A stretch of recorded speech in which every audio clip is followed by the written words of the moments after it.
Greetings, fellow makers, foam fanatics, and fabric enthusiasts. This is The Real Melky with Ryan's Cosplay Closet. Welcome to my factory. You'll notice today I'm wearing a leather jacket. That is not because it's cold outside. I live in Texas. It doesn't really get cold here. This is what we're going to be replicating today. But we're going to do it with foam.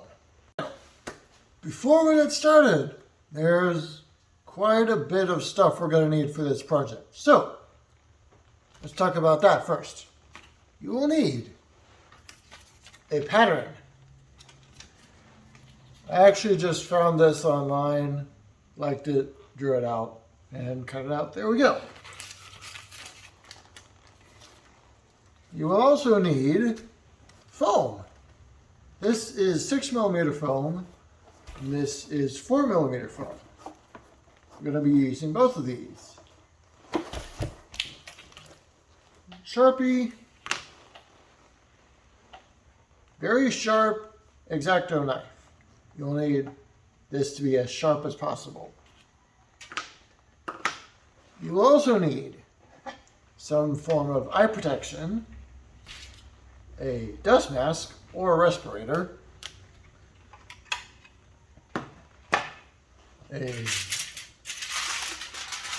some aluminum foil.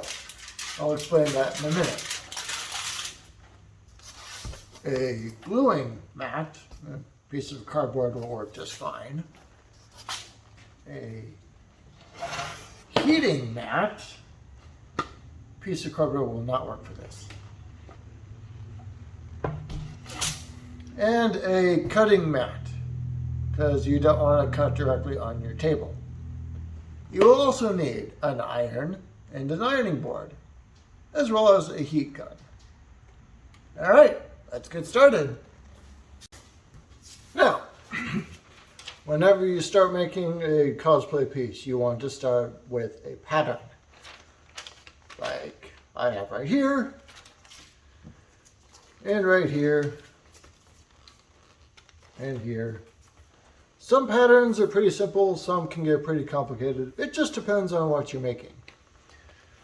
Now, you can usually find these online. Some cosplayers have detailed blueprints of the patterns they sell. I can recommend a few of those. I'll put some links in the description for you. What I do is I just look for the thing I'm trying to make online, and see something close, draw it, and alter it accordingly. Now, this pattern that I made is not for sale, but I'm pretty sure you can find it online.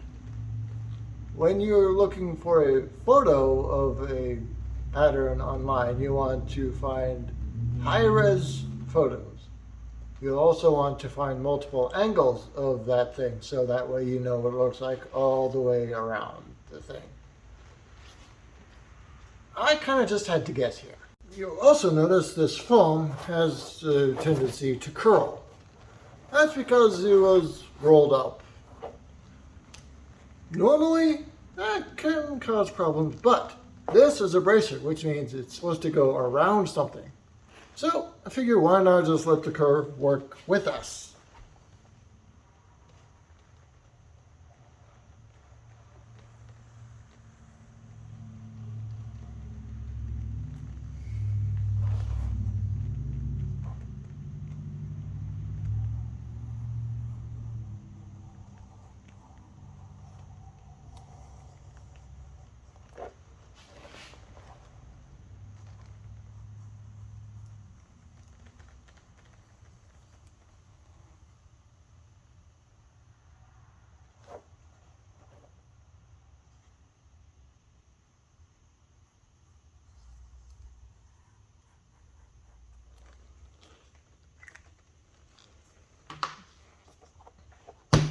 Now, if I were making, say, a breast piece, or a shield or a sword or something like that, I would try to get the foam to lay as flat as possible.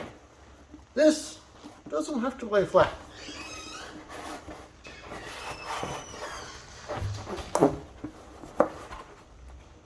However, it is helpful to keep it in the same place, stop it from rolling away on you.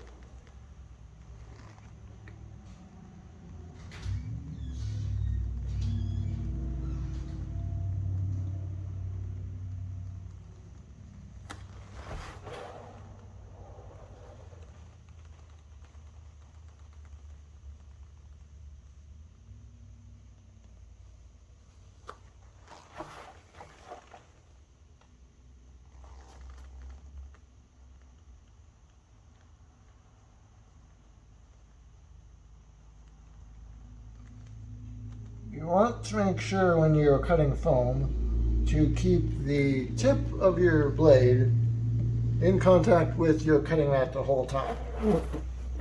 Because while you can just tear the foam like that, that can leave a couple little fuzzies. And yes, well, it's true we're going to Dremel this. You want to try to avoid foam dust as much as possible because that stuff's annoying. It makes it as it gets everywhere. So, keep the blade in contact with your cutting mat. Not like I did here.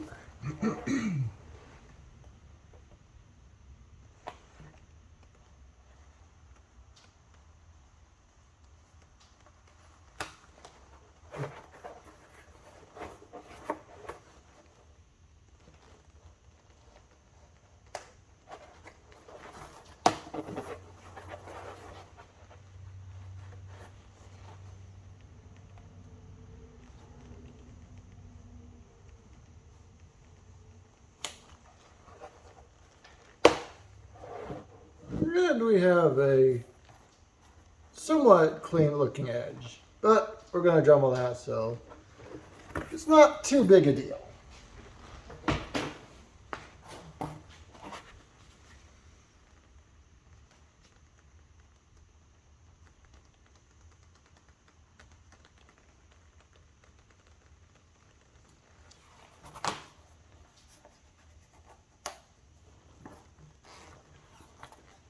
And here we have our pieces.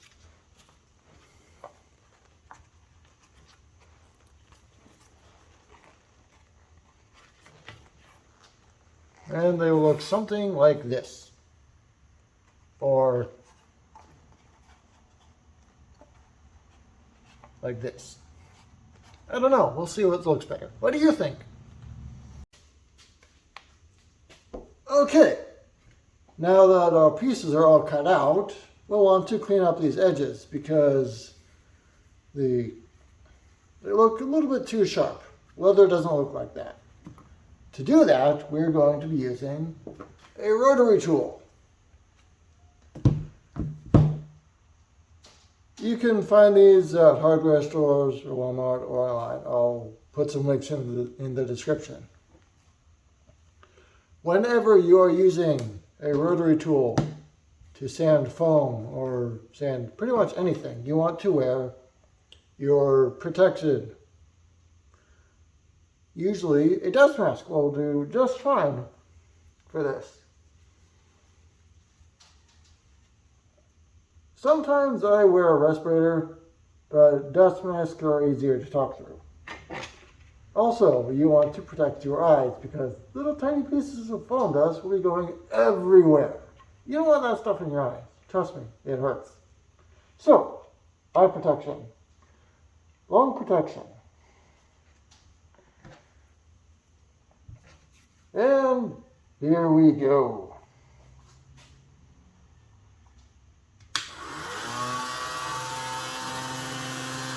Very simple concept. You just want to clean up any cut marks, any little fuzzy bits.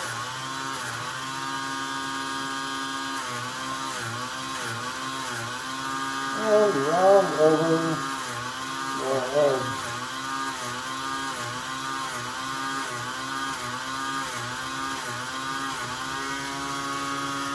And you can go as fast or as slow as you want with it. I'm going to speed up.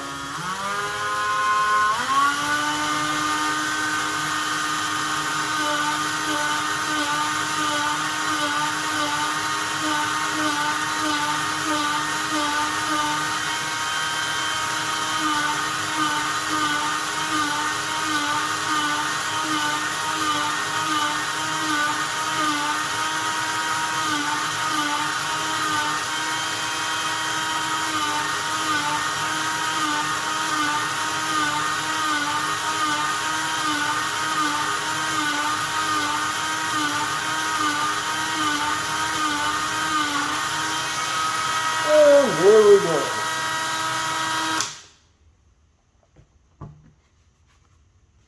And now there's a nice round over on this edge. And I'm going to do that to the rest of this stuff.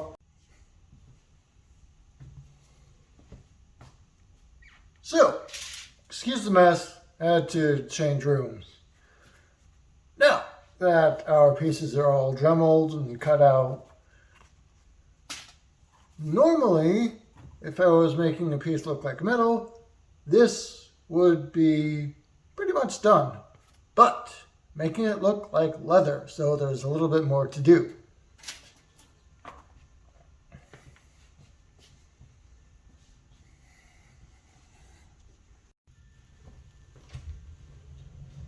Now, you'll notice I have some aluminum foil here. What I did to get this really interesting texture is I crumpled it up into a ball, then I uncrumpled it. Is that a word? I don't know. Now, using an iron, you'll put your foam under the foil. Then you will press the foil into your foam. That will make some indentations in your foam.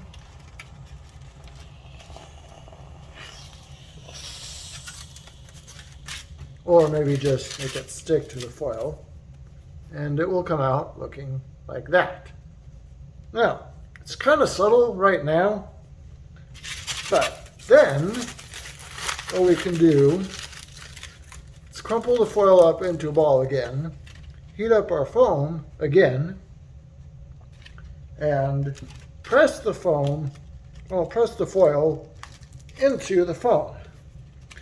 Kind of roll it around a little bit.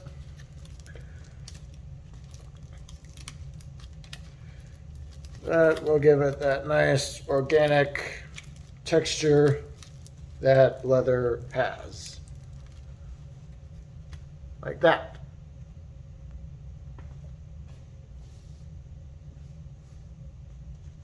Now, normally you would think this is enough texture, but no, that's not enough. Because we're going to be covering this with some kind of sealant, whether it be Mod Podge, Plastidip, Rapid Fill, and Fine Finish, all of which can add anywhere from 3 to about 10 layers.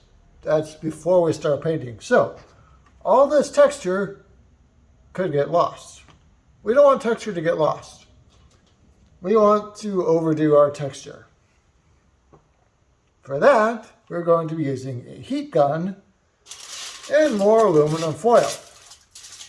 But we don't want to heat on our cutting mat because that will make it all warped and bumpy and very sad. So, get this out of the way.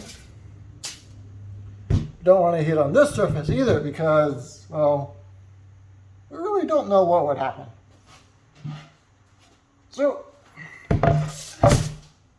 find a heating board.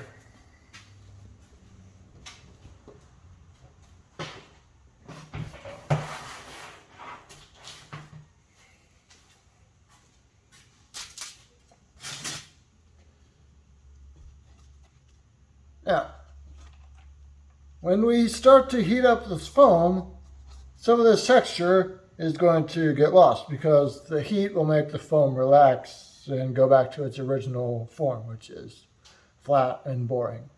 We don't want that. So, what we're going to do is warm up the heat gun, crumple our aluminum foil into a ball again,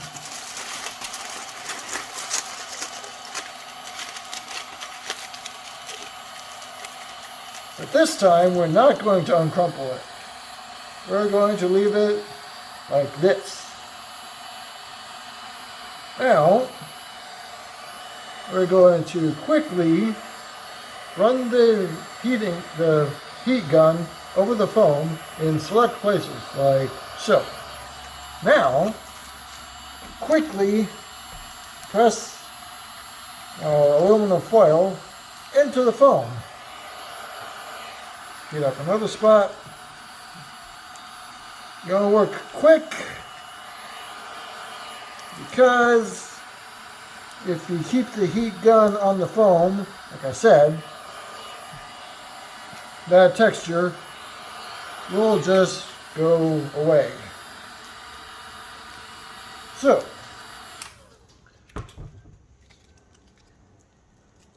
it's okay to gouge into the foam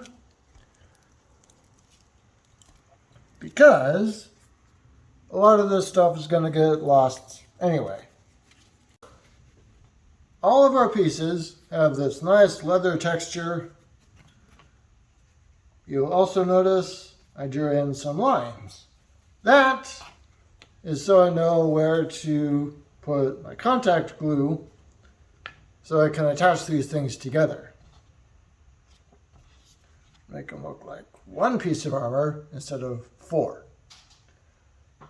Now, there are some other paint-related techniques to help it look even more like leather, but those are paint techniques, which we'll go over in a painting tutorial. Which means that is it for this one. So, like the video, subscribe to the channel if you want to see more shenanigans like this from either the factory or the lab upstairs. Alright, thanks for watching, and I'll see you in the next one. Have a great day.